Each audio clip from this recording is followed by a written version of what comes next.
बड़ी गलती की, इसको हमने इजाजत दे दी बाहर जाने के लिए।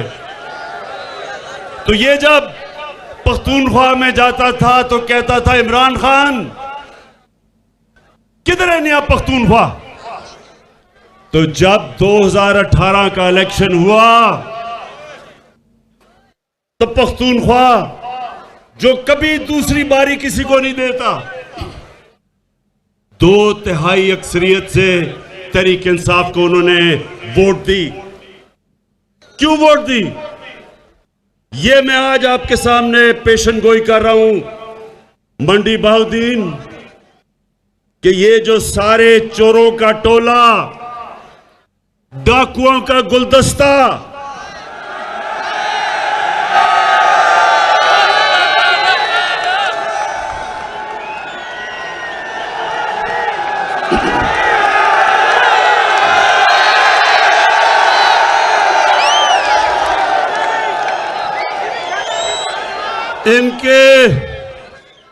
इन डाकुओं के गुलदस्ते में एक, मैं उसको मुलाना नहीं कहूंगा। क्या कहूं उसको?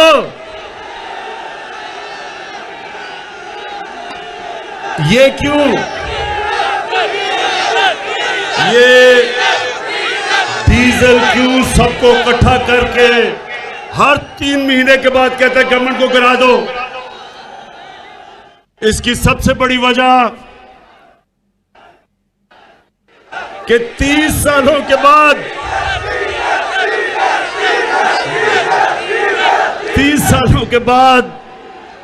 30 सालों के बाद पाकिस्तान की असेंबली डीजल के बगैर चल रही है,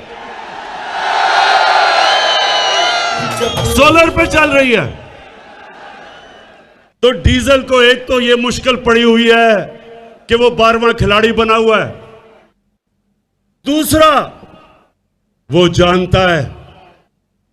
जानता है कि पख्तूनख्वा में क्या हुआ था। जब तहरीक इंसाफ ने 5 साल पूरे किए तब पख्तूनख्वा के अंदर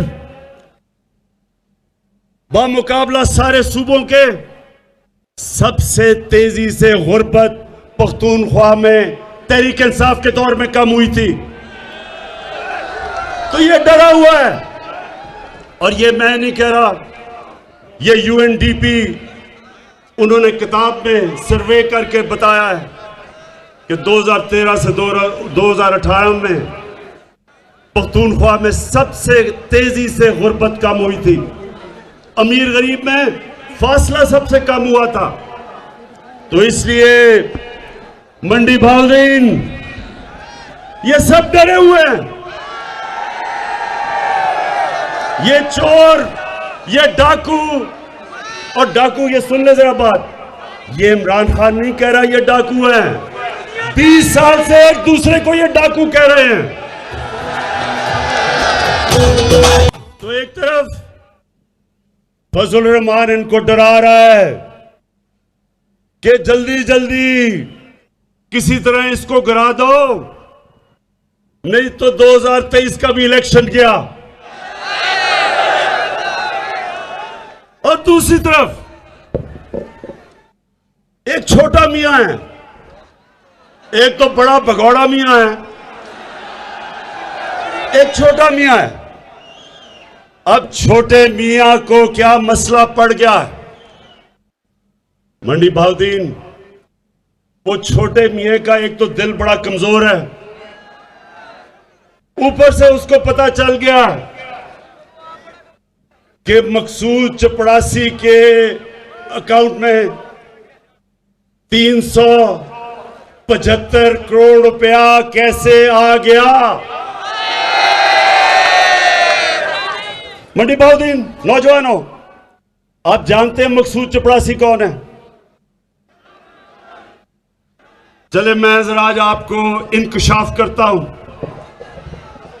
कि 15,000 रुपए महीने की तनख्वाह में मकसूद चपड़ासी छोटे मियां की sugar mill, Ramzan sugar mill में एक मुलाजिम था।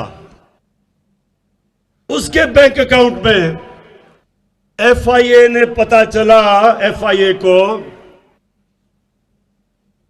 कि तकरीबन 4 अरब रुपया 375 करोड़ रुपया उसके बैंक अकाउंट में आ गया। जैसे ही एफआईए को पता चला तो मंडी बहाउद्दीन के नौजवानों पता क्या हुआ, पहले तो छोटे मियां ने अपने बेटे को लंदन भिजवाया, वो जल्दी जल्दी फरार हुआ रात को।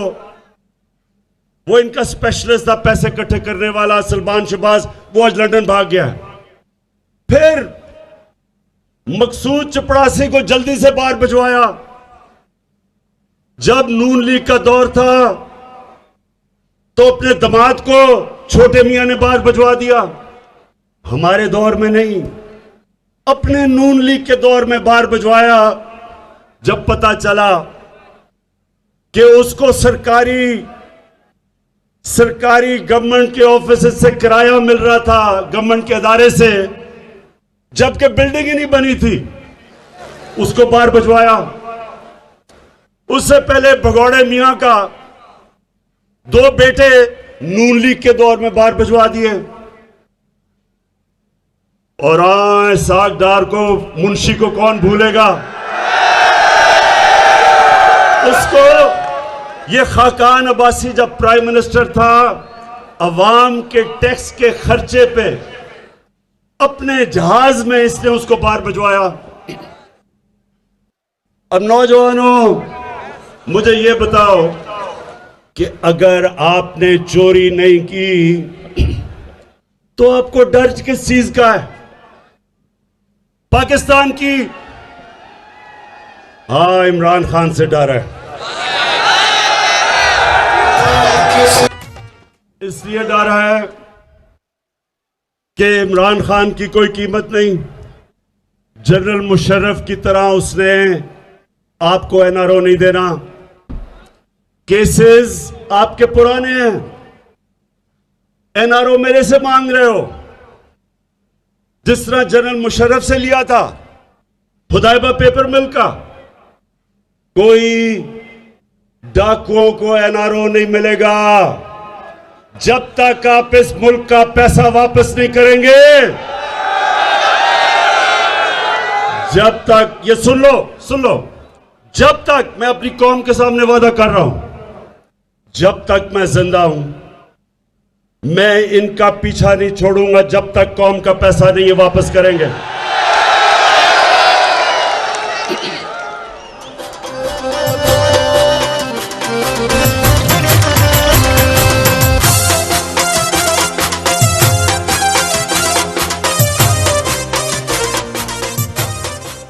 तो मंडी बहाउद्दीन, सबसे पहले तो मैं इनसे पूछता हूं कि आज पाकिस्तान की अदालतें आजाद हैं। ये नहीं कि शहबाज शरीफ टेलीफोन करता है कि जस्टिस कयूम 3 साल नहीं 5 साल की सजा दो, ये अब नहीं होता। सुप्रीम कोर्ट के ऊपर डंडे से चीफ जस्टिस के ऊपर अब हमला नहीं कोई करता। हम अदालतों की इज्जत करते हैं।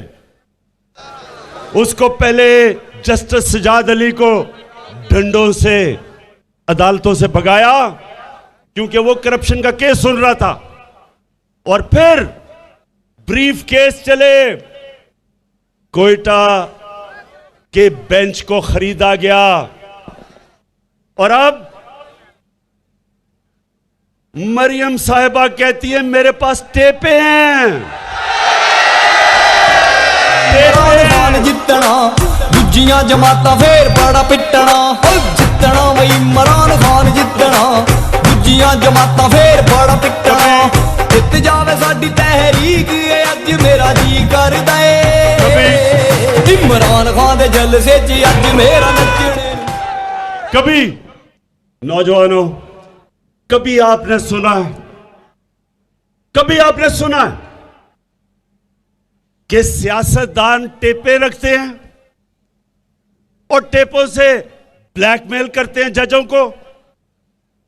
पहले वो अरशद मलिक जज था, उसके ऊपर जी हम टेप हमारे पास है।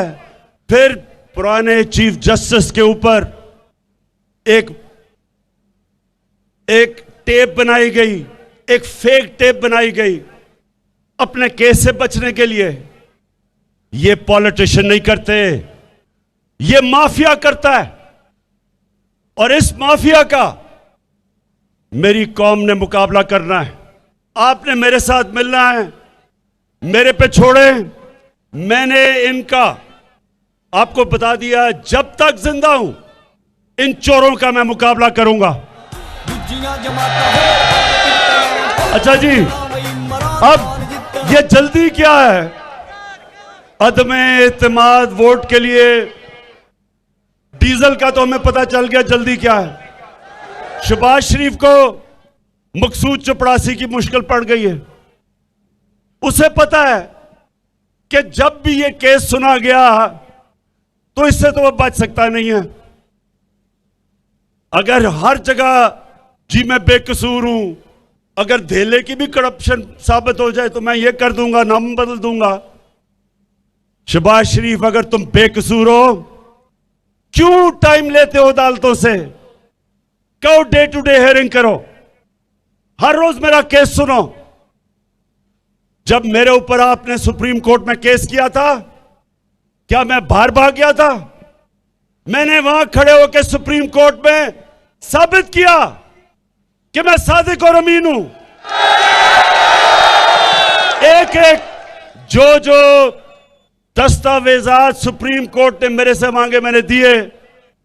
मैं तो कहीं नहीं भागा, मैंने तो डेटे नहीं ली, मैंने तो बल्कि सुप्रीम कोर्ट को जल्दी केस सुनो। तो शहबाज शरीफ क्यों भाग रहे हो? आजाद अदालतें हैं। वो बेटे क्यों बाहर भगवाया हुआ है? वो भगौड़े मियां के दो बेटे क्यों बाहर भागे हुए हैं? और मरियम बीबी, आप भी ये सिर्फ बता दें कि 80 करोड़ रुपया आपका चौधरी शुगर मिल में आपके पास जिस आदमी से, वो दुबई के आदमी से कहा भेजा, उसने कहा मैंने कोई पैसा नहीं भेजा। इसका मतलब कि वो भी डरी हुई हैं केस से, वो भी डरा रही हैं जजेस को। तो अदमे एतमाद ये इसलिए चाहते हैं कि जल्दी जल्दी ये हुकूमत जाए और हम फिर से किसी तरह बचे जिस तरह मुशर्रफ के दौर में बचे थे। तो शरीफ खानदान, मेरा आज पैगाम है आपको, आप जो भी करेंगे हम हर चीज के लिए तैयार हैं। जो भी आपका प्लान है, कप्तान उस प्लान के लिए तैयार बैठा है। और इंशाअल्लाह आपको फिर शिकस्त होगी, लेकिन शिकस्त नहीं होगी, आप जेलों में जाएंगे। ये कहते हैं कि बहुत महंगाई हो गई, महंगाई हुई है। मेरे पाकिस्तानियों, इस पे कोई शक नहीं कि महंगाई है। सारा वक्त मैं ये सोचता हूं कि किस तरह मैं अपनी कौम के ऊपर से बोझ उठा सकूं, और मैं अपने उन लोगों को जो हमारे सहाफी बरादरी के लोग हैं, मैं एक सिर्फ आपसे दरख्वास्त करता हूं कि जब आप बताते हैं महंगाई है, तो ये भी बताएं कि ये महंगाई क्यों है। महंगाई की वजह कोरोना के बाद जो सारी दुनिया में सप्लाई लाइंस, यानी कि जो चीजें पहुंच रही थी कोरोना की वजह से, बंद हो गई, और उसकी वजह से चीजों की कमी हुई, चीजें महंगी हो गई। आज पेट्रोल चंद भी 8-9 महीने पहले $40 का जो पेट्रोल था वो आज $90 पे पहुंच गया। इसका हम क्या करें? पेट्रोल हमें बाहर से मंगवाना पड़ता है। हमने सारे अपने ड्यूटीज और टैक्सेस कम कर दिए ताकि लोगों पे बोझ ना पड़े। हर महीना हुकूमत को टैक्स कम करने का, ड्यूटीज कम करने का 70 अरब रुपए का नुकसान होता है, लेकिन हम क्योंकि लोगों पे बोझ ना पड़े, हमने उसको कम कर दिया है।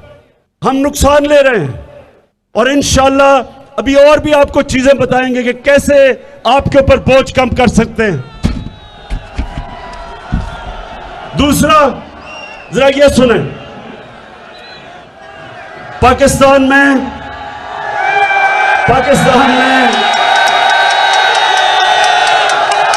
पीपल्स पार्टी के दौर में इससे ज्यादा महंगाई थी, नून लीग के पहले साल में इससे ज्यादा महंगाई थी।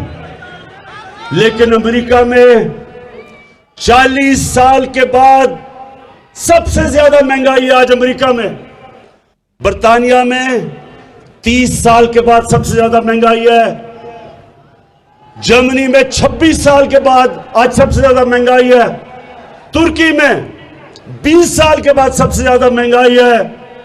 और ये अगर आप अपने मोबाइल फोन के ऊपर गूगल करें, आपको पता चल जाएगा कि मैं सच बोल रहा हूं। हमारी बदकिस्मती है कि दुनिया में सारी चीजें जो हम बाहर से मंगवाते हैं, तेल, पेट्रोल, गैस, कोयला, घी, ये सब दुगने से ज्यादा महंगे हो गए हैं। तो इसलिए मुझे एहसास है कि महंगाई है। लेकिन मैं आपसे आज वादा कर रहा हूं कि हमारी पूरी कोशिश है कि किसी ना किसी तरह आपके ऊपर बोझ कम करें। और आप देखेंगे हम कदम उठाते जाएंगे तो आपके ऊपर बोझ ना आए। लेकिन मुझे फख्र है कि आज पाकिस्तान में हमारा मुल्क सही रास्ते पर निकल चुका है। रिकॉर्ड एक्सपोर्ट्स है हमारी। इसका मतलब कभी इतना ज्यादा पैसा पाकिस्तान में नहीं आ रहा था जो आज है। हमारी टैक्स कलेक्शन रिकॉर्ड है। कभी इतनी ज्यादा आमदनी नहीं थी जो आज है।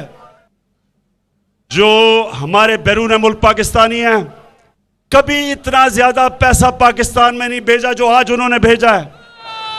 और मंडी बहाउद्दीन तो ऐसी जगह है, यहां से बहुत ज्यादा लोग बाहर काम करने गए हुए हैं। मैं हमेशा ये समझता हूं कि बैरून मुल्क पाकिस्तानी हमारा सबसे बड़ा असासा है। और उनको हमने अब वोट देने का हक दे दिया है। अब पहली दफा बैरून मुल्क पाकिस्तानी वोट देंगे पाकिस्तान में। और उसके बाद कभी भी ज़राअत के अंदर इतना ज्यादा पैसा नहीं आया जो आज आ रहा है। कभी किसान को वो कीमतें नहीं मिली जो अब मिल रही हैं। शुगर, जब शुगर मिल के बाहर किसान खड़े होते थे, जिस रेट पे वो गन्ना बेचते थे वो कटौती करते थे, एक एक साल पैसा नहीं मिलता था। हमारी हुकूमत ने कानून पास करके आज जो भी किसान गन्ना बेचता है उसको कीमत मिलती है और पैसा मिलता है और साल इंतजार नहीं करना पड़ता। ये वो हुकूमत है जो अपने किसानों के साथ खड़ी है और मुसलसल मदद कर रहे हैं हम अपने किसानों की कि ज्यादा से ज्यादा कीमत हमारे किसानों को मिले। जब किसान खुशहाल होता है, मुल्क खुशहाल हो जाता है। उसके अलावा मंडी बहाउद्दीन के लोगों, पहली दफा आपकी पाकिस्तान में एक आजाद फॉरेन पॉलिसी बनी है। इसका क्या मतलब है कि किसी अब दूसरे मुल्क से पाकिस्तान डिक्टेशन नहीं लेता। पिछले दौरों में पाकिस्तान में ड्रोन अटैक होते थे। जो हमारा मुल्क, हमारा एलाई था, वही हमारे मुल्क पे बमबारी करता था और हमारे हुक्मरान चुप करके तमाशा देखते थे। क्यों देखते थे? नौजवानों, ये क्यों नहीं बोलते थे जब हमारे मुल्क पे बमबारी होती थी? क्योंकि इनकी दौलत, इनके पैसे, इनकी बिजनेस पाकिस्तान से बाहर पड़ी थी। ये उनके गुलाम थे और गुलाम हैं। अगर मेरे भी पैसे चोरी करके मैं बाहर भेज दूं, आज मैं भी ना बोल सकूं। अब मैं आज भी एक सुपर पावर को यह ना कहूं कि मैं तुम्हें बेच नहीं दूंगा, या ड्रोन अटैक हमारे दौर में क्यों नहीं होते?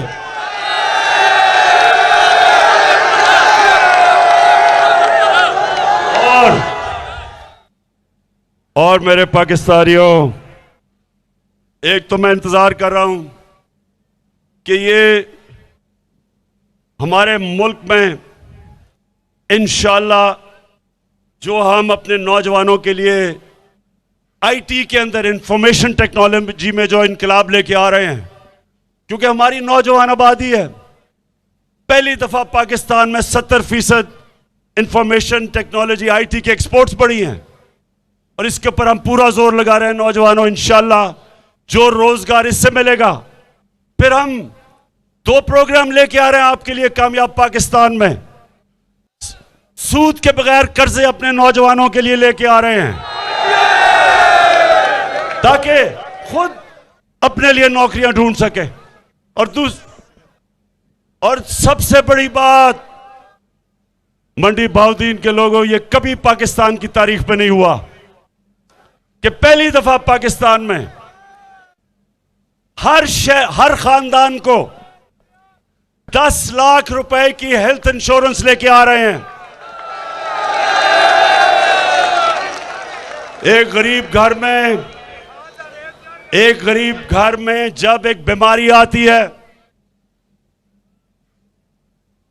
पैसा होता नहीं लोगों खानदान के पास, कर्जे ले लेते हैं इलाज करवाने के लिए। लोग गुर्बत की लकीर के नीचे चले जाते हैं जब कोई बुरी बीमारी एक गरीब घराने में होती है। लेकिन आपके लिए अब 10 लाख रुपए का हेल्थ कार्ड है। किसी भी अस्पताल में जाके, गवर्नमेंट हॉस्पिटल नहीं, अच्छे से अस्पताल में जाके अपना इलाज करवा सकते हैं 10 लाख रुपए तक। ये पहले क्यों नहीं हुआ? नौजवानों, ये पहले क्यों नहीं हुआ? क्योंकि जब ये 2 बड़े खानदानों को खांसी भी होती थी, ये लंदन चले जाते थे, चेकअप के लिए लंदन चले जाते थे। इनको क्या पता कि यहां लोगों की किन किस्म की मुश्किलों का ही अवाम सामना करता था। तो इंशाअल्लाह ये शुरुआत है। हमने पाकिस्तान को एक फलाई रियासत बनाना है, जिसके लिए यह मुल्क बना था, इस्लामी फलाई रियासत। और उसके सफर में सबसे बड़ा कदम जो हमने उठाया है वो है हेल्थ इंश्योरेंस, सेहत कार्ड का। तो इसका आहिस्ता आहिस्ता आपको पता चलेगा कि अमीर तरीन मुल्कों में भी हर खानदान के पास हेल्थ इंश्योरेंस नहीं, जो इंशाअल्लाह ये मार्च तक सारे पंजाब के अंदर आ जाएगी। इसके लिए भी उस्मान बुज़दार, मैं आपको खराज तहसीन पेश करता हूं। 400 अरब रुपया, कभी किसी ने सोचा भी नहीं कि 400 अरब रुपया आपने मुख्तस किया है अपनी सारी अवाम को हेल्थ इंश्योरेंस देने का, हर खानदान को। इसका तो आपको अल्लाह भी सवाब देगा। और आखिर में अपने पाकिस्तानियों को मैं अपनी आखिर में ये बात करना चाहता हूं, और ये बड़ा गौर से आपने मेरी बात सुननी है।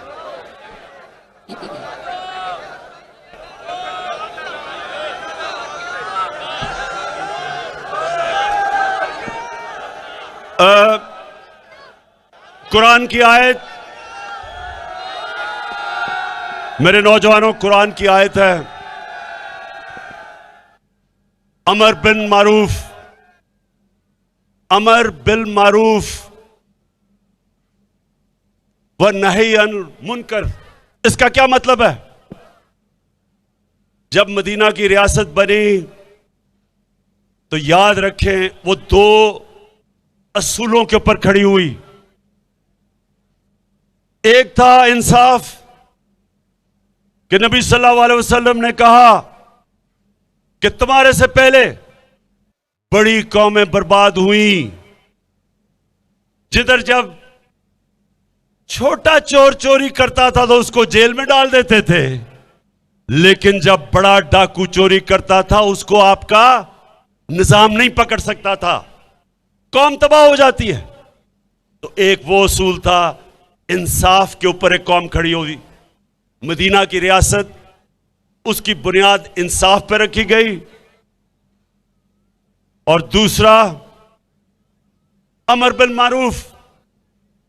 अब ये सुन लें, अल्लाह का हुक्म है कुरान में अल्लाह ने कहा मैंने तुम्हें सबसे अजीम कौम, मुसलमानों सबसे अजीम कौम दुनिया की इमामत के लिए बनाया। और फिर कहा कि तुम अच्छाई के साथ खड़े होते हो और बदी को खत्म करते हो। यानी कौम जब तक अच्छाई के साथ ना खड़ी हो और बुराई के खिलाफ जहाद ना करे, वो कौम अजीम कौम नहीं बन सकती। अब मैं आपके सामने रखता हूं कि ये देखें कि जिस मुल्क में एक लीडर जो अपने आप को लीडर कहता है, अगर चोरी का पैसा छुपाने के लिए मकसूद चपरासी के पास 4.25 अरब रुपया रखता है और उसको बजाय कौम उसको जेलों में डाले, वो उसके ऊपर उसको लीडर समझती है, उसको तकरीरें करवाती है, वो कौम आगे नहीं बढ़ सकती। मौलाना रूमी ने भी ये कहा कि कौम तब तबाह होती है अच्छे बुरे की तमीज जब खत्म हो जाती है। वो जो भगौड़ा बार बैठा हुआ है, कई सहाफियों ने कहा जनाब उसको तकरीर करने का मौका दिया जाए। यानी कोई, मैं उन सहाफियों से पूछता हूं आप में अच्छे बुरे की तमीज नहीं, अगर उसको तकरीर करने का मौका दिया जाए तो जेलों में जो गरीब चोर फंसे हुए हैं उनको भी बोलने का मौका दिया जाए। अगर बड़े चोर को अब बुरा नहीं कहता माशरा, तो फिर चोरी में बुराई क्या है? क्यों कोई मेहनत करे? आप नौजवान हो, आप जब देखेंगे एक चोर चोरी करता है और माशरा उसको नवाजता है, फूल फेंकता है, लीडर बना देता है, तो आप भी सोचते हैं कि हम पागल हैं कि पहले पढ़े 12 साल 15 साल, फिर मेहनत करें सुबह से लेकर शाम तक, और हम हलाल की रोजी जब कमाएं तो हमारे तो कोई पूछता नहीं और हम धक्के खाते फिरते हैं। और चोर उस मुल्क में बड़े बड़े ओहदों में पहुंच जाए और पता भी चल जाए कि जब मकसूद चपरासी के पास अपने चोरी का पैसा आप छुपाते हैं और फिर भी आपको तकरीरें करने का मौका मिलता है, तो कौन मेहनत करेगा? क्यों मेहनत करेगा कोई? इसलिए अल्लाह ने हमें कुरान में कहा है कि अगर माशरे ने उठना है, अच्छे बुरे की तमीज करो। मैंने मगरिब में अपनी 20-30 साल गुजारे हैं। आप अगर उधर चले जाएं, आपको हैरत होगी कि वो माशरे हैं जो अल्लाह के पैगाम पे हमारे से बेहतर चल रहे हैं। याद रखें, अल्लाह रब्बुल आलमीन है, सब इंसानों का खुदा है।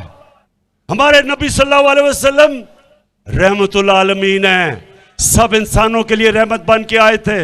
मतलब ये कि जो भी उनके पैगाम पे चलेगा, अल्लाह की नेमतें उनके ऊपर आएंगी, चाहे वो मुसलमान है या नहीं है। जो उनके हुक्म पे चलेगा वो माशरा खुशहाल होगा।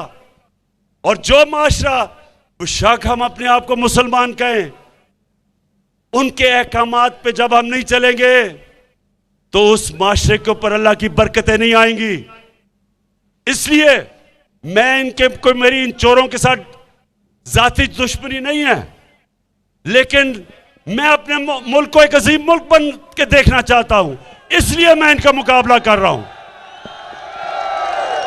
मैं फिर से मंडी बहाउद्दीन आपका दिल से शुक्रिया अदा करता हूं। मैं अपने MNAs MPs सबका शुक्रिया अदा करता हूं, और इस शानदार जलसे का मैं इसलिए आपका शुक्रिया अदा करता हूं कि आपने हमेशा, मैं पहले भी आया था इलेक्शन से पहले, हमेशा आप मेरी हौसला अफजाई करते हैं। आपका बहुत बहुत शुक्रिया। पाकिस्तान जिंदाबाद। मंडी बहाउद्दीन में वज़ीर आज़म पाकिस्तान इमरान खान जलसे से खिताब कर रहे थे। अपने खिताब के दौरान उन्होंने अपोजिशन को भी कड़ी तनकीद का निशाना बनाया, जबकि उनकी जानिब से यह भी कहा गया कि मैं वज़ीर आला पंजाब उस्मान बुज़दार को खराज तहसीन पेश करता हूं।